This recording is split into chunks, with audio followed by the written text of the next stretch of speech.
Sí, sí, se escucha perfecto, Vicente. Adelante. Ok, bueno, es un gusto para mí estar con ustedes nuevamente en esta oportunidad. La clase de hoy es sobre Kosovo. Vamos a hablar sobre este estado con reconocimiento limitado por parte de la comunidad internacional y sus muy singulares características. Vamos a hablar sobre sus límites geográficos, los países y las regiones que rodean a este territorio y vamos a analizar la situación de este espacio, tanto en materia política como en materia también cultural y económica, además de militar. Repasemos un poco aspectos muy importantes de Kosovo. En primer lugar, la geografía y la historia. Acá vemos el escudo actual de Kosovo, extraído de Wikimedia Commons. En cuanto a la historia, estamos ante un territorio que históricamente ha estado marcado por el tránsito de múltiples grupos, culturas. Vemos que el reino de Dardania estuvo ahí, pero también fue parte del Imperio Romano. Durante mucho tiempo también tuvo la interacción con lo que fue el Imperio Otomano, pues quien llegó a conquistar lo que es la península que rodea Kosovo. Vemos además que este territorio une diversas visiones del mundo, sobre todo lo podemos ver a través de la religión. Vemos que entre los bizantinos, los ortodoxos bizantinos y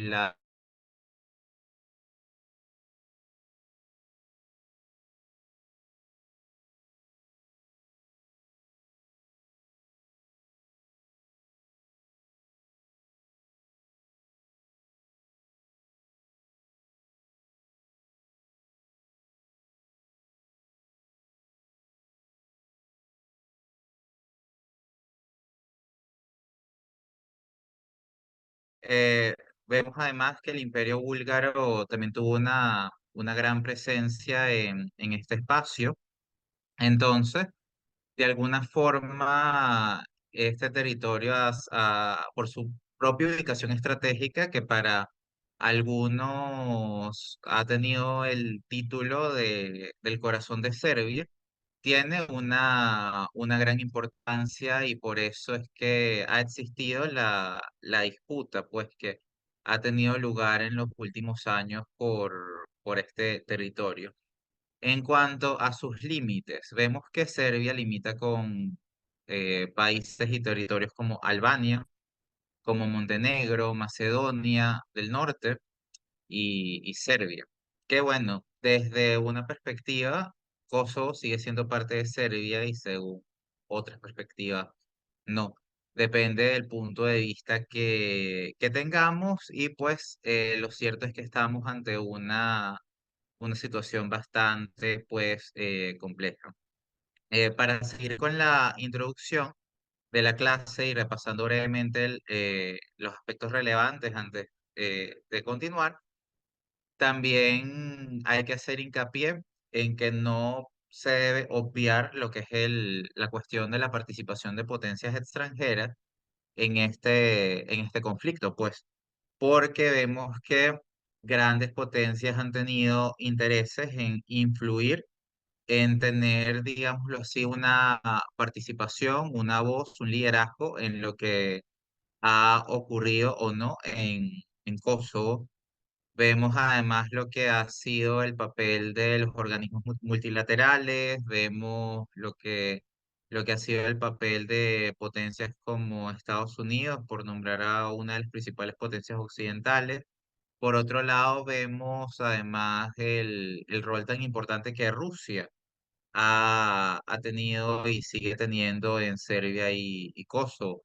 Vemos, es evidente, la gran población rusoparlante que hay en ambos territorios y el impacto que eso tiene. Bueno, como hemos visto ya a lo largo de la introducción, pues Kosovo es un territorio con una historia larga y compleja, así como buena parte de esta región. Y Kosovo tiene sobre todo una gran importancia simbólica para dos de sus vecinos principales, cuáles son los serbios y también los albaneses. Vemos que Kosovo además tiene una gran importancia estratégica desde la visión de la tierra, el alcance y el traslado vial desde el punto de vista de carreteras, por ejemplo, pero no un aspecto muy relevante a resaltar en esta cuestión es que Kosovo no tiene acceso al mar, además pues de estar ubicado en la península balcánica. En estos momentos, pues es reconocido por más de 100 estados en en la ONU. Sin embargo, tiene todavía un apoyo internacional sumamente mermado. Claro, no está en la misma situación de otros territorios como lo son, podríamos decir, Abjasia o Osetia del Sur, eh, que desde unas visiones estratégicas del mundo siguen siendo parte pues, de Georgia, en el caso de Abjasia, claro, pero tampoco goza de gran reconocimiento internacional. Bueno, repasando nuevamente las láminas, pero ya para hacer más hincapié en lo que son las bases del conflicto, pues Kosovo para el siglo XIV era considerada en gran medida el corazón del imperio medieval serbio. Y un aspecto que podríamos decir que es un punto de inflexión en la historia de Serbia y los territorios importantes en materia cultural, simbólica, para pues ese país, esa identidad, esa cultura, fue la batalla de Kosovo que tuvo lugar en 1389. En esta batalla los serbios fueron derrotados por el Imperio Otomano y podríamos decir de una forma u otra que la historia de Serbia está marcada por dicho evento. Es decir, que este lugar,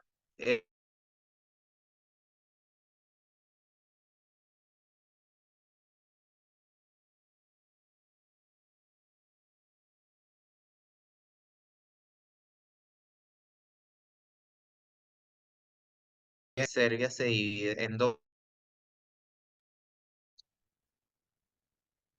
Sí, Vicente, si me escuchas, por favor, se está entrecortando tu conexión. Entonces, tal vez sea mejor por lo menos deshabilitar video por unos minutos para que se normalice, por favor. Gracias.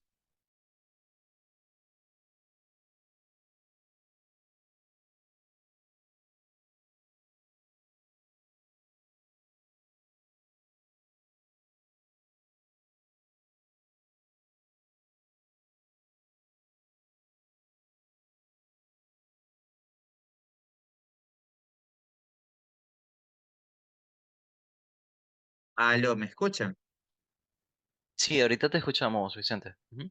Ok, perfecto. Bueno, sigo mientras tanto con la clase y pruebo a ver si eh, activo dos conexiones paralelas, pues para la estabilidad. Ok. Y bueno, durante lo que fue el periodo otomano, Kosovo experimentó cambios demográficos significativos. Esto sobre todo se tradujo en un aumento de la población albanesa en la región, pues, lo cual tuvo impactos importantes en lo que respecta a la visión del mundo, no nada más la religión, porque, a ver, entendemos que desde el Islam y desde el cristianismo no existen siempre concordancias entre unos valores y otros, unas visiones de la sociedad, etcétera. Hay diferencias. Por supuesto, podemos encontrar elementos en común, pero es una cuestión que hay que debatir, que hay que analizar. Y Ya pues avanzando un poco más, pues en el siglo XX Kosovo fue parte del Reino de Yugoslavia, ya desaparecido pues, y luego también fue parte de la República Federal Socialista de Yugoslavia. De hecho, bajo el régimen de Tito, Kosovo obtuvo un estatus de autonomía en 1974. Sin embargo, la presión étnica continuó. Todo eso pues hay que tenerlo en cuenta para, para ver pues por qué pasa actualmente lo que sucede en Kosovo. Además, en cuanto a lo que es la República Socialista de Yugoslavia, hay que señalar que esta pertenecía a la República Socialista de Serbia y la República Socialista de Serbia, dentro de la República Federativa Socialista de Yugoslavia, tenía cierta autonomía, incluso había una representación en cuanto a la organización federal, pues, que tenía esa comunidad político-administrativa. Entonces, pues todo eso hay que verlo. Y ya, pues, Kosovo para el momento de la República Federativa Socialista de Yugoslavia, es notable, pues, señalar y hacer hincapié en que era considerada una provincia autónoma socialista. Claro, esto fue suprimido mucho después, en 1989, pero pues es un antecedente importante de todo lo que se ha visto a través del tiempo. Y digámoslo así, que todas estas brechas, estas características que unen a la población de Serbia con la población de Kosovo, han generado roces y tensiones que en ciertos momentos de la historia se han podido manejar mejor y en otros momentos no.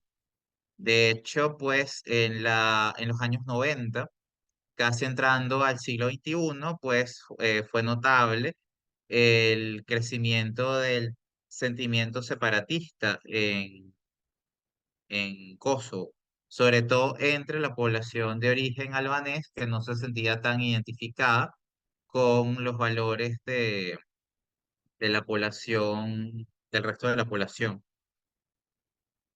Y además de esto hay que ver que todo lo que se vio en los 90 tiene además una clara relación con que en 1989 ya se estaban viendo hechos concretos desde la verticalidad del poder, a ver, hechos concretos como la intensificación de la represión contra la población de mayoría albanesa, albanesa musulmana, por parte de los mandatarios serbios. Entonces, todos estos acontecimientos fueron generando una resistencia que se iba acumulando tras el tiempo. Y pues población que resistía y que demandaba más derechos, no nada más derechos de, a ver, de libre ejercicio de la personalidad, de asociación, sino también derechos políticos un poco más extensos de representación, representación, de autonomía y de independencia. Entonces, pues todo esto hay que verlo. Y la independencia de Kosovo ha sido motivo de controversia desde hace 20 años aproximadamente. Uno de los motivos más importantes, más relevantes de este conflicto, que si bien estalló, ya las tensiones estaban, digámoslo así, intensificando, se estaban también dinamizando. Podemos ver pues que parece que la heterogeneidad ética ha tenido una singular importancia en esto. Claro, desde algunos puntos de vista, porque podemos ver que quizá en otros contextos la pluralidad, la diversidad pueden ser fuertes, pero en el contexto de la relación de Serbia con Kosovo, y no nada más el contexto, sino el desarrollo de los acontecimientos de forma, si lo vemos de forma lineal, o sea, como unas cosas fueron llevando a otras, ahí vemos que pareciera que en este caso específico la heterogeneidad terminó incentivando pues lo que ha pasado. En 1999, es decir, hace poco menos de 30 años, sí, hace alrededor de 25 años, estalló lo que fue la guerra de Kosovo. Ahí hubo un enfrentamiento importante entre la OTAN y el Ejército de Liberación de Kosovo.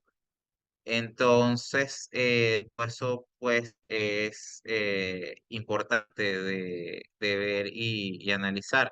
Claro, todo esto estuvo un poco congelado durante una década más o menos porque se hizo un gran esfuerzo en celebrar negociaciones, acuerdos, también hubo disputas, ciertos enfrentamientos, y fue después de más o menos una década que Kosovo decidió declarar su independencia. Una década después del inicio de la propia guerra en sí. Entonces todo esto nos quiere decir que hay un espacio pues al entendimiento, a la negociación, no siempre se da, pero las partes hacen lo posible por entenderse, por ceder en algunas cosas, no ceder en otras, a ver qué consiguen. Por otro lado, en cuanto a Serbia como tal, hay que hacer énfasis en que para el nacionalismo serbio, Kosovo es la cuna de su pueblo. Ya, hay una pregunta, voy a responder brevemente antes de seguir hablando sobre el nacionalismo serbio. La reunión dura una hora, ya vamos por 20 minutos, es decir, que quedan aproximadamente 40 minutos o 35 más o menos, dependiendo de las preguntas que puedan hacer y las intervenciones que tengan, que, bueno, saben la dinámica, que es levantar la mano a través de Zoom o escribir una pregunta por el chat y sería canalizada. ¿Ok? Y vuelvo nuevamente con la idea que había dejado por la mitad. Para el nacionalismo serbio, Kosovo es trascendental por la importancia simbólica histórica que tiene para la identidad del serbio. Es la cuna de la identidad del pueblo, de las tradiciones de Serbia. Ahí se instaló una dinastía sumamente importante para el desarrollo de la historia política y económica de este territorio. De hecho, la dinastía a la que se hizo mención, pues unificó los territorios de los serbios eslavos, fundó la Iglesia Ortodoxa Serbia. Entonces, acá vemos además que la Iglesia Ortodoxa como compás moral, compás de la rectitud, de lo que es el deber ser, y sobre todo en una época que la iglesia tenía una gran importancia en cuanto al control de la identidad, el control de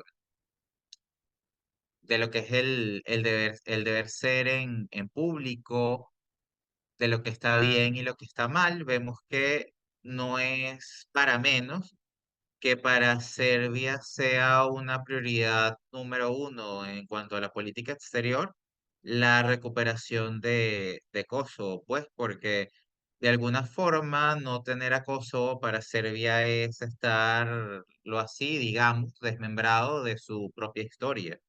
Claro, podemos ver otros casos, aunque tampoco son equivalentes, no, en algunas cosas, pero no al 100%. Vemos el caso de Panamá, por ejemplo.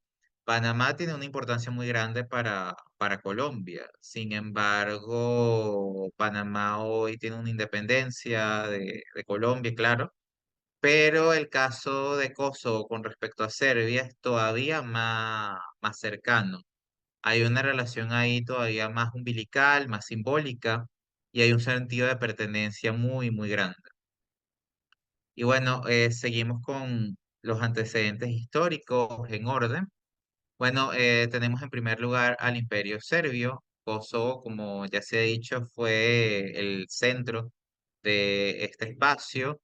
Esta región tenía además importantes centros culturales, religiosos.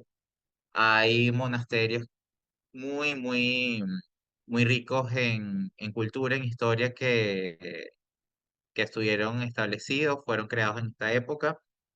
Está además el tema pues de los patriarcados, está el evento tan trascendental para la historia de Serbia que fue la batalla de Kosovo, el peso además de la derrota histórica para Serbia cuando el imperio serbio, a ver, sus fuerzas fueron derrotadas por el imperio otomano, las cicatrices históricas que un evento como este ha dejado en la población. Y bueno, ahí hay que decir, a ver, muchas cosas que no fue tampoco espontánea la conquista de Kosovo y por parte, a ver, de los otomanos. Eso fue un proceso. O sea, porque, a ver, hay que considerar que como todo, como las regiones, los países, incluso si lo vemos en un plano más interpersonal, las, a ver, las familias, las relaciones personales que podamos tener tienen altibajos, tienen momentos en los que están muy arriba, momentos en los que están muy abajo. Vemos que pues el Imperio Serbio, la verdad, había entrado en una etapa de declive, se había disuelto además el Imperio Serbio en varios feudos. Además, habían varios conflictos internos entre el propio Imperio Serbio, entre su población, sus grupos de poder. Y como también hay, digamos, un gran principio en materia de estrategia, divide y vencerás, pues todas estas cosas que estaban causando riñas, discordia entre las personas influyentes en Serbia, todo eso fue usado por los otomanos para vencerlos poco a poco. Además, a ver, mientras el imperio serbio se encontraba en crisis, el imperio otomano estaba, por el contrario, en apogeo, en expansión, estaba en un momento ideal para conquistar territorios, para expandir su visión del mundo. Tenía además ciertas características en cuanto a su población era un momento propicio para liberar batallas. No pasaba exactamente lo mismo del otro lado. Y bueno, vemos que, a ver, la batalla de Kosovo, claro, tuvo lugar a mediados del siglo XIV. Sin embargo, pues todo este proceso de conquista tomó aproximadamente un siglo en el que los serbios y los otomanos vivían en un estado de guerra casi permanente. Que bueno, si nos vamos un poco más allá, vemos que en la sociedad así veamos condiciones más o menos favorables, el conflicto es casi perenne. Sin embargo, pues todo este periodo desde la batalla de Kosovo hasta 1455, por, por fijar un año, estuvo marcado por constantes de una población serbia que resistía y no quería vivir en sumisión hacia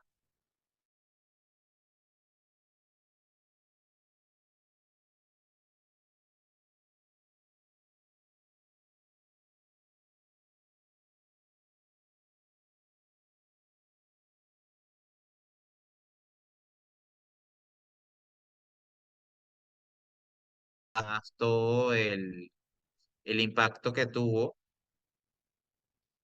lo que fue la muerte de los líderes de ambos ejércitos, porque, claro, por un lado murió el príncipe serbio, sí, pero también murió el sultán otomano. Y otro aspecto que hay que considerar ahí, sobre todo desde el punto de vista serbio, desde el punto de vista de quienes buscan reivindicar la identidad serbia y de los nacionalistas de Serbia, sí, había una enorme superioridad numérica por parte de los otomanos en comparación a los serbios, y la victoria que obtuvieron no fue tan significativa, sobre todo si consideramos la resistencia que vino con el paso de los años. ¿Y qué nos quiere decir esto? Pues que Serbia, a pesar de haber sido conquistada, y bueno, Kosovo, claro, logró resistir con gran fuerza. No, no resistió, a ver, no se entregaron fácilmente hacia los invasores, y eso pues es notable, es visible cuando se hace un análisis objetivo de los datos que existen. Y eso es algo que por parte del nacionalismo serbio es profundamente valorado y es motivo de orgullo, como ya lo he dicho. En cuanto al dominio otomano, avanzando, hay que señalar, bueno, que, claro, tras la batalla de Kosovo, la región cayó bajo control del Imperio Otomano. Sin embargo, el control no fue muy efectivo por todo lo que acabo de señalar anteriormente. Y durante este periodo, que tuvo varias etapas, la primera etapa de consolidación, donde todavía el territorio no era plenamente controlado por los otomanos, pues la composición demográfica de Kosovo en particular cambió de forma significativa, ¿sí? Particular porque aumentó la población albanesa. Esta población es en su mayoría musulmana y no cristiano ortodoxa. Por otro lado, a ver, la población serbia, que es, digámoslo así, no lo opuesto, pero tiene otros valores religiosos, es decir, era una población cristiana ortodoxa, disminuyó. Entonces, a ver, Kosovo empezó a parecerse más al Imperio Otomano que a lo que era el Imperio. Y aunque hay que decirlo, el primer siglo estuvo marcado por múltiples conflictos y por una convivencia bastante difícil, bastante dura. La coexistencia pues siguió siendo pues difícil a través del tiempo, y vemos cómo ha avanzado esa situación hasta nuestros días, prácticamente. Acá, bueno, tenemos una imagen simbólica. Y en cuanto a lo que es el siglo XX, pues algo bastante relevante es hablar del Reino de Yugoslavia, debido a que después de la Primera Guerra Mundial, Kosovo pues se convirtió, por así decirlo, en parte de lo que es el reino de los serbios, croatas y eslovenios. Y esto, claro, esto fue en un primer momento porque esto se conocía con ese nombre como Comunidad Político-Administrativa, luego se hizo Yugoslavia, claro.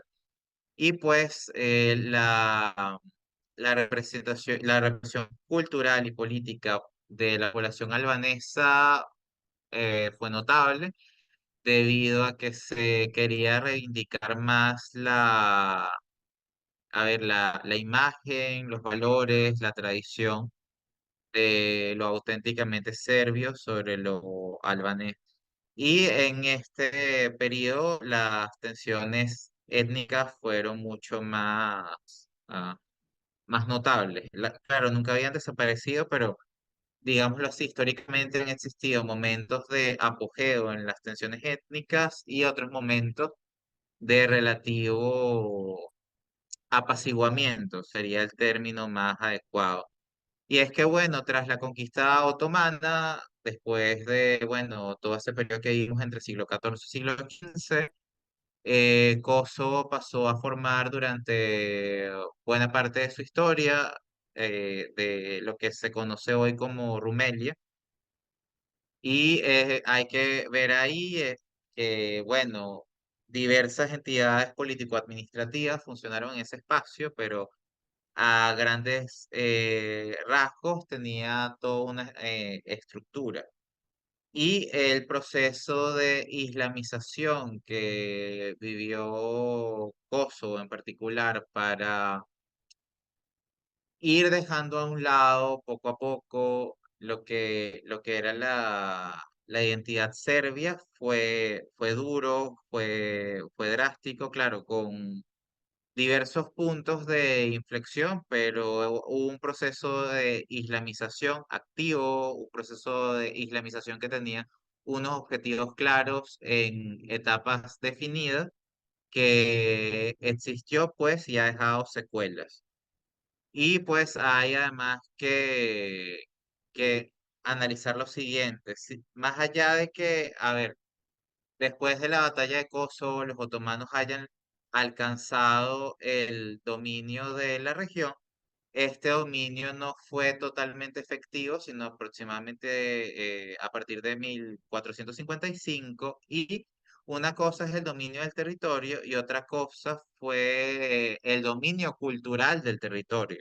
El dominio cultural del territorio fue un proceso mucho más lento, mucho más complejo, y en un principio se centró sobre todo en los centros de poder, en las partes de conexión que tenían una relevancia estratégica más grande, no tanto en los espacios periféricos de Kosovo.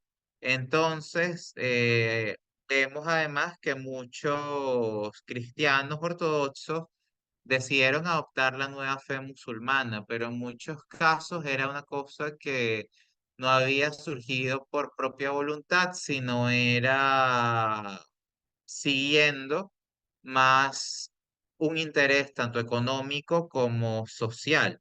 Social, por un lado, por la adaptación, de adaptarse al orden sociopolítico que imperaba desde ese momento, y económico porque las oportunidades de crecimiento, de expansión en cuanto a los negocios eran más oportunas, más grandes, más provechosas para quienes adoptaban la buena fe. ¿Por qué? Porque había más derechos otorgados a los musulmanes que a los cristianos, había más beneficios para los musulmanes que para los cristianos. Entonces, todos estos beneficios, si bien no hacían que la población cristiana abandonara su fe, a ver, hay grupos de la población que son más fieles que otros, así les den beneficios. Sin embargo, esto poco a poco y paulatinamente fue minando la fidelidad de la población cristiana a sus valores. Entonces, bueno, por otro lado, a partir de lo que ya sería el siglo XVII, años 1600, vemos además que hubo migraciones importantes desde el territorio de Albania hacia Kosovo. Todo esto tuvo un impacto en que los llegados de Albania, más inclinados hacia el Islam que hacia el cristianismo, cambiaban también la composición demográfica y religiosa del espacio. Entonces, a ver, por un lado, claro, la vida religiosa cristiana no es que era impedida, era dificultada, pero impedida de forma absoluta no lo fue, porque de todas formas existieron iglesias cristianas, no nada más ortodoxas, sino también de otras comunidades.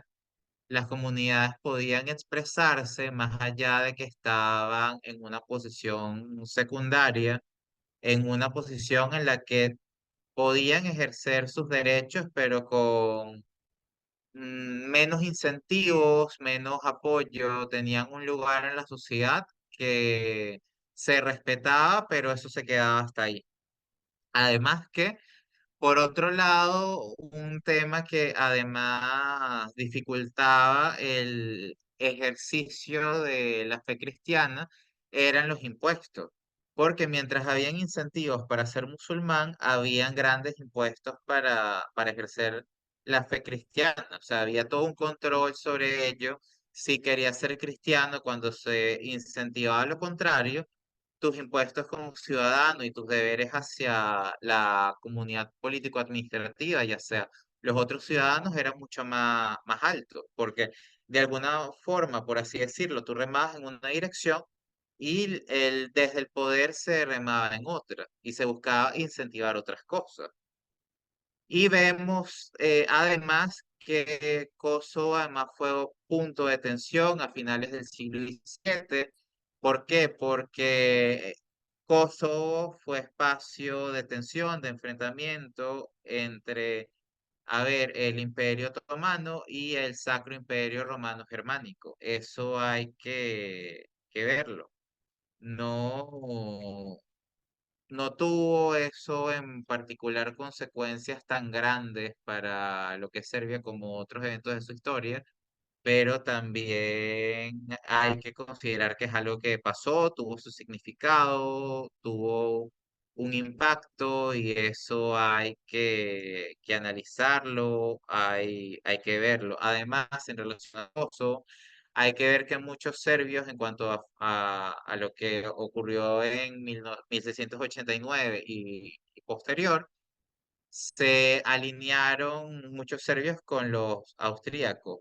De hecho, hasta lograron hacer alianzas, lograron hacer pactos.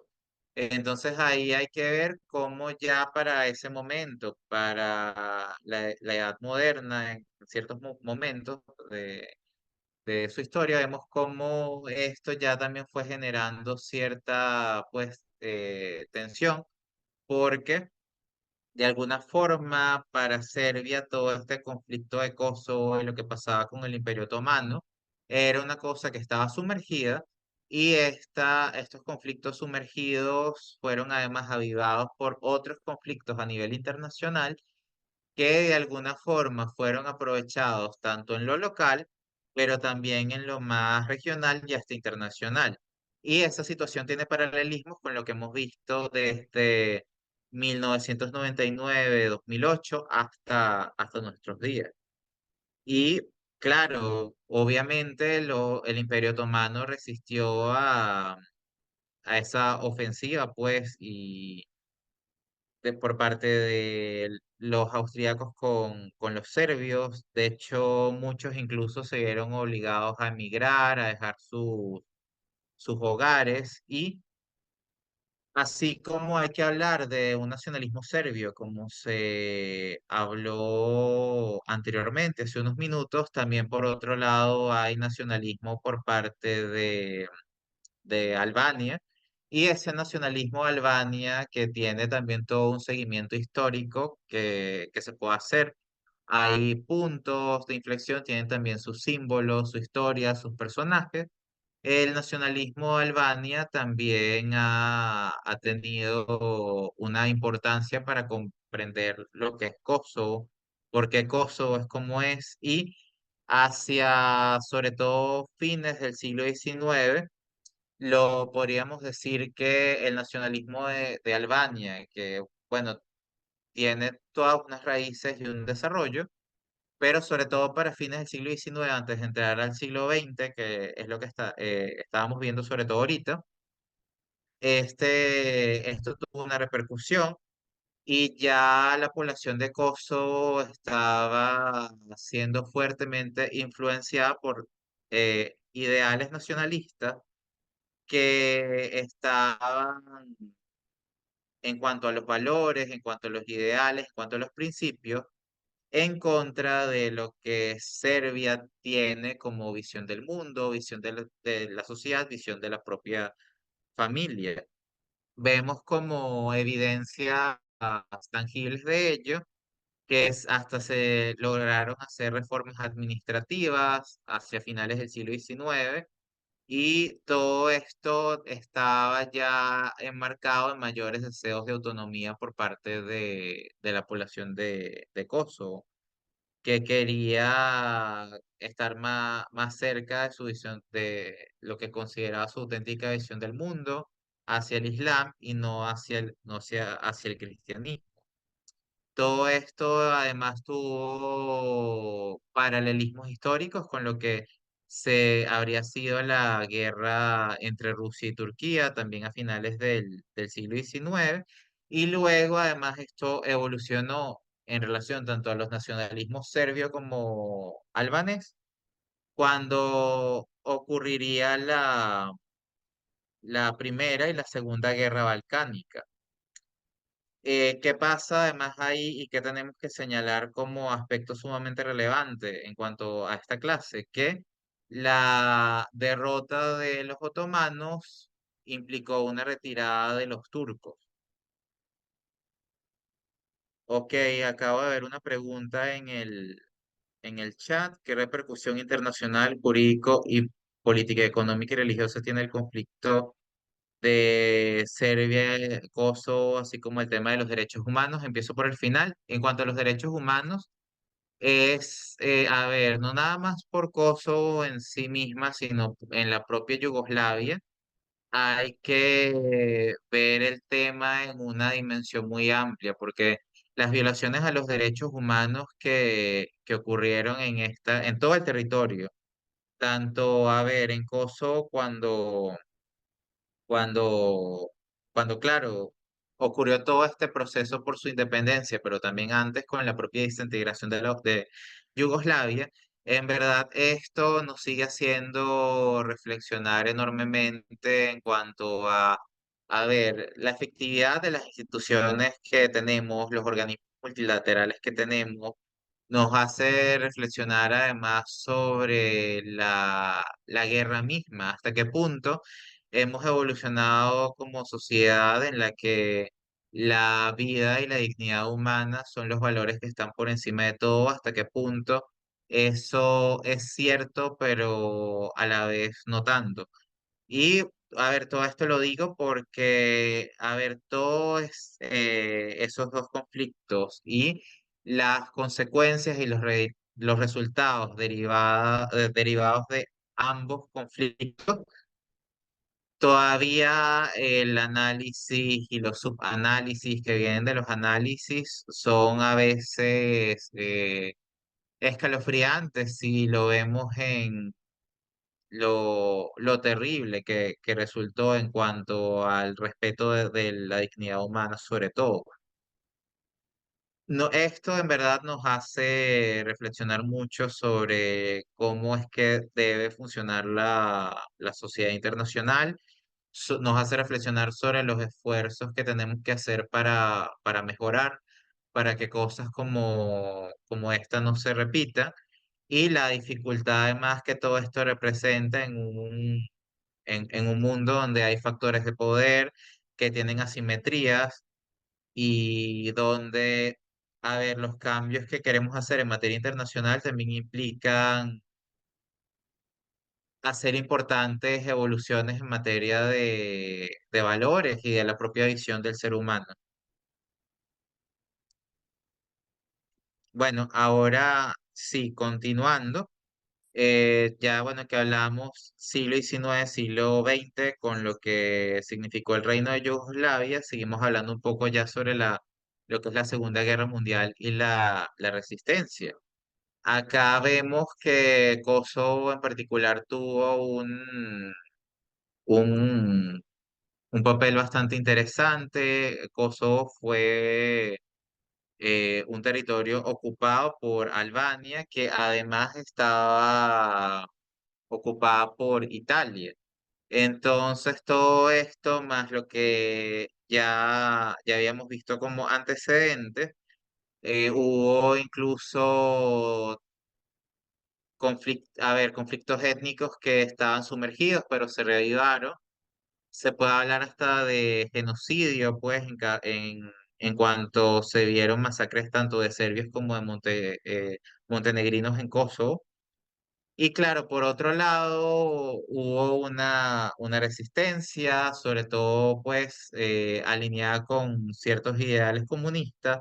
Esto combatió contra las fuerzas del eje. Por el eje se entendía a este, este núcleo que en tiempos de la Segunda Guerra Mundial estaba alineado con Alemania, España, Italia, o sea, fascismo, falangismo y nazismo, y todos los países que estaban más o menos en esa órbita, en menor o mayor medida. Y bueno, tras la guerra, tras el fin de la Segunda Guerra Mundial, Serbia, pues, bueno, hablemos más de Yugoslavia. Kosovo fue nuevamente parte de Yugoslavia, no Albania como tal. Y bueno, lógicamente estaba bajo el régimen comunista de Tito. Sobre esto, pues, hay que decir, pues, varias cosas, que lógicamente lo que es la ocupación de Kosovo por parte de Albania, que además estaba siendo controlada por Italia, todo esto hay que verlo en el plano más amplio de lo que fue la invasión de Yugoslavia en 1941 por parte del ejército de las potencias del eje. O sea, todo esto pues ocurrió. Y ahí hay que ver que bueno, tampoco es que todo Kosovo había sido ocupada por Albania, pero sí prácticamente todo el territorio.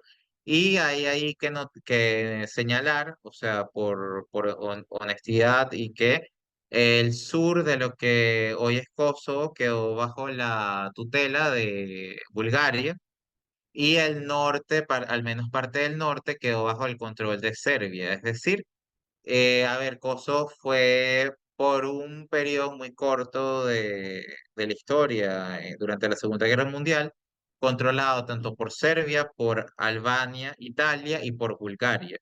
Y bueno, todo esto tiene además razones muy profundas en cuanto a lo histórico y a lo religioso, más lo político, claro. Y bueno, obviamente durante la ocupación, además de las invasiones que tenían los grupos albaneses que ocupaban el territorio, estos hicieron importantes campañas para establecer, a ver, un territorio en Kosovo que tuviera una población casi perfectamente homogénea en cuanto a lo étnico. Para lograr este objetivo se realizaron importantes procesos de identificación, se hicieron censos poblacionales y todo esto terminó incluso en deportaciones de eslavos, judíos y gitanos, quienes no seguían el patrón de lo que se estaba buscando para una población homogénea en Albania. Esto además tiene antecedentes en la misma Primera Guerra Mundial y antes incluso, porque, a ver, vemos que para la Primera Guerra Mundial muchos albaneses fueron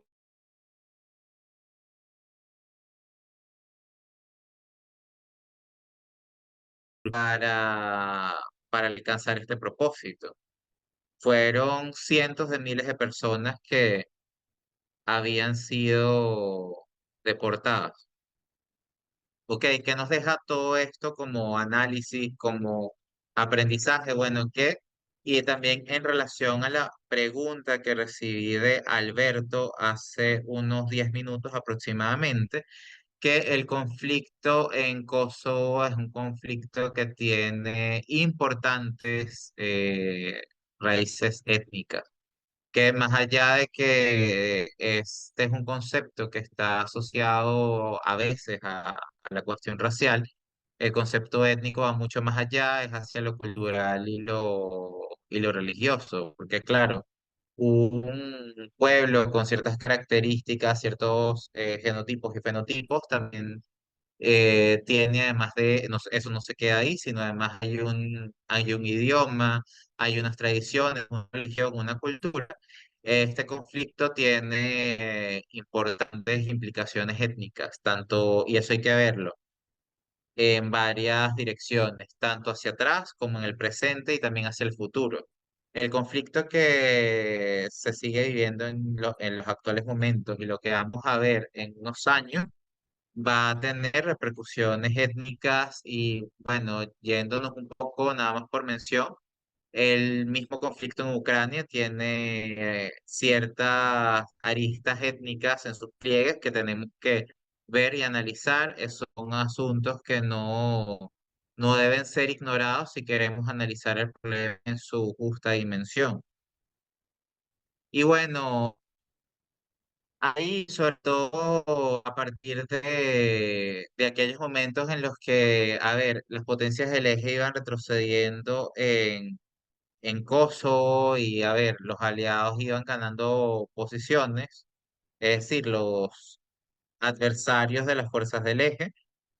A ver, aumentó la resistencia albanesa a la ocupación, todo eso pues fue un tema y en la medida que se resistía a la ocupación, las fuerzas del eje que hacían vida en el territorio de Kosovo tuvieron que retroceder.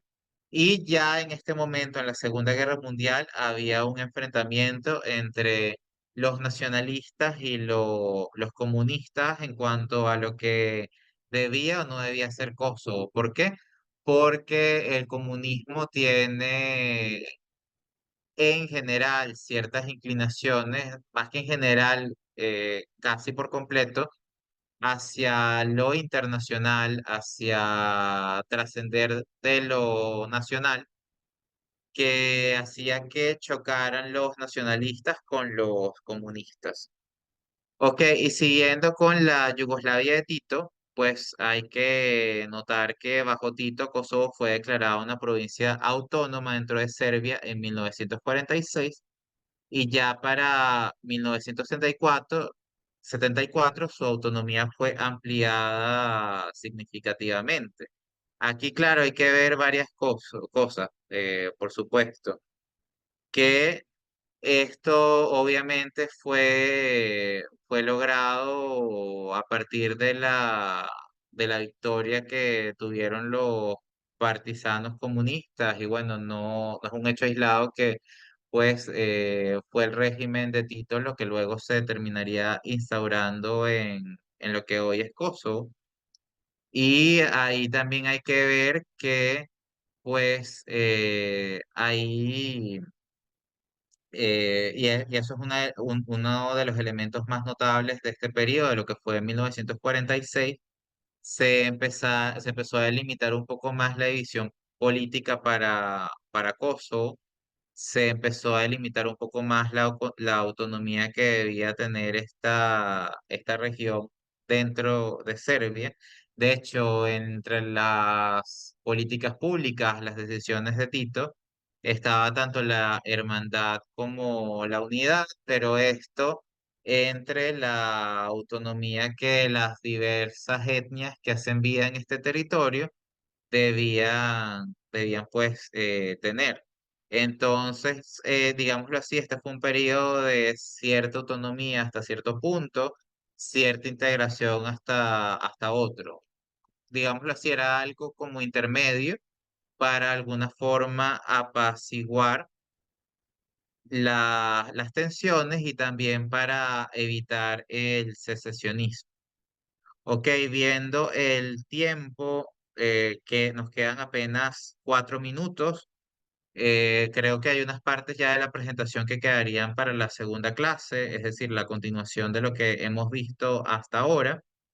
Entonces, si tienen cualquier duda, cualquier pregunta que no hayan hecho o cualquier pues comentario, pueden aprovechar para hacerlo ahora, que ya estamos muy cerca pues del cierre y ya pues en 2 semanas haríamos la continuación. Ah, ya veo que un comentario que no había tenido la oportunidad de leer. Ok, el comunismo no es una vía para resolver problemas de la sociedad porque no respetan los derechos humanos y como resultado descontento en la sociedad. Bueno, la verdad en gran medida, al menos yo personalmente puedo estar de acuerdo, pues porque no simpatizo pues con la ideología comunista, claro. Pero bueno, en cuanto a lo histórico, hay que señalar la importancia que tuvo el activismo comunista en este territorio, en Kosovo, en cierto momento de la historia. A ver, sabemos todo lo que ha pasado claro, con el comunismo. También tenemos que señalar que una cosa fue el intento también del socialismo científico, claro. Otra cosa también ha sido a ver, el sueño utópico, idealista que se tuvo durante mucho tiempo. Entonces, bueno, también el tema del comunismo es algo que tenemos que ver desde muchas aristas, porque una cosa es quizá cuando estamos pensando en un sistema político, un sistema de orden social en todas sus esferas, pero otra cosa es cuando queremos llevar las cosas desde la filosofía a la práctica. Ahí muchas veces es que empezamos a ver las fallas.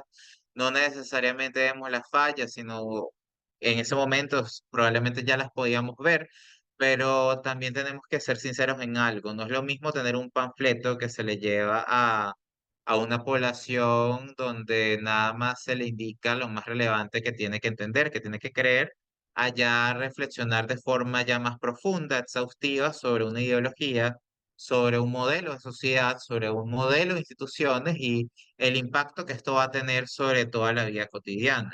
Todo esto pues lo tenemos que ver. Y bueno, claro, una cosa, pero sería harina de otro costal y nos tomaría mucho tiempo, sería hablar sobre la experiencia comunista que se pudo tener en Serbia y la experiencia que se tuvo en cada república, por ejemplo, de la Unión Soviética. Además que al haber sido un periodo tan largo, cuando hablamos de la Unión Soviética, hay que también hablar de cada etapa. O sea, qué falló, por qué falló, es una discusión extensa. Pero sí, o sea, me encanta en verdad el comentario, me parece bastante, pues, apropiado, sobre todo porque se está mencionando el tema. Y a ver, continúo con el siguiente comentario.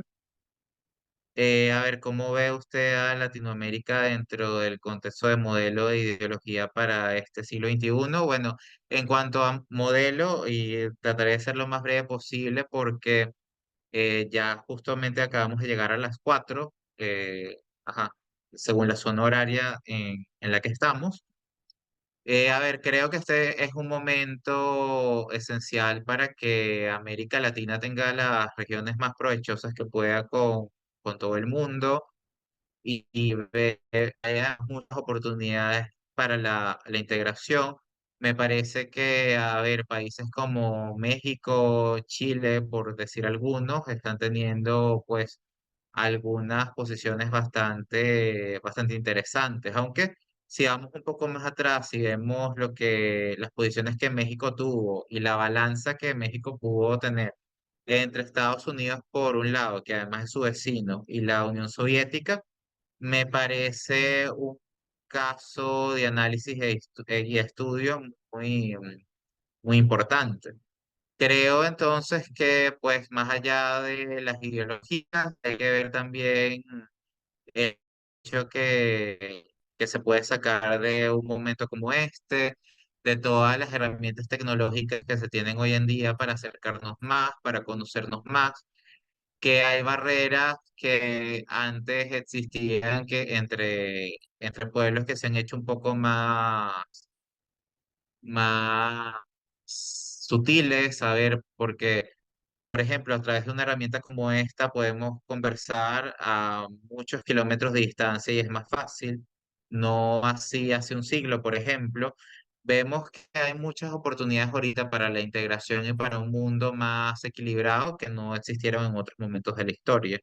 Y creo que sobre todo desde Latinoamérica tenemos que pensar desde Latinoamérica hacia Latinoamérica y ese no ha sido siempre el caso. y tenemos que dejar de vernos como a ver, una región dependiente de otras y también la dependencia tampoco es que se reduce de un día para el otro, pero sí al menos poco a poco ir dándonos hacia esa dirección. Debe ser América Latina para los americanos en relación al resto del mundo. Bueno, ya creo que con eso me extendí lo suficiente. Estoy encantado de haber compartido con todos ustedes y ya continuaremos la próxima vez esta clase. Excelente, Vicente. Una vez más, muchísimas gracias por haber estado con nosotros en la tarde de hoy y obviamente pues gracias a todos los estudiantes que participaron en ella. Justamente procedo a abrir micrófonos para que puedan justamente ustedes darle las gracias a Vicente.